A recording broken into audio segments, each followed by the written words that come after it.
It would be an honor at any age, but very early in his career as a young Chicago architect, tonight is celebrating a milestone. CBS 2's Vince Gerasole shows us his huge accomplishment.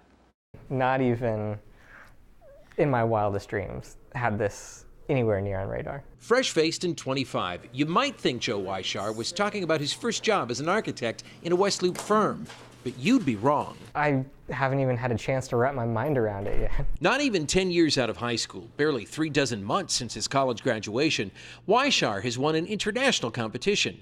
He's designed a permanent memorial in Washington, D.C., commemorating World War I that will be taken in by generations to come. That must be emotional.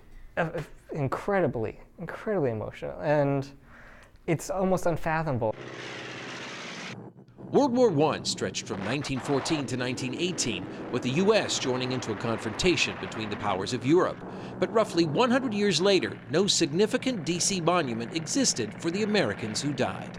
That was one of the things that drew me into this competition like nothing else. Weishar designed the pathways, trees, and settings for the monument and sought out a sculptor to create a bronze relief wall honoring the war's soldiers. Each cubic foot of the memorial, called the Weight of Sacrifice, represents a U.S. serviceman who died in the conflict. The total is more than 116,000. More than anything else, I want to show this as a memorial about the people in the war. Weishar's design was chosen from 350 worldwide submissions, some from the world's leading architectural firms. As you might imagine, the young man's family is especially proud. Most of them are completely speechless still. Just like you. Yeah, exactly.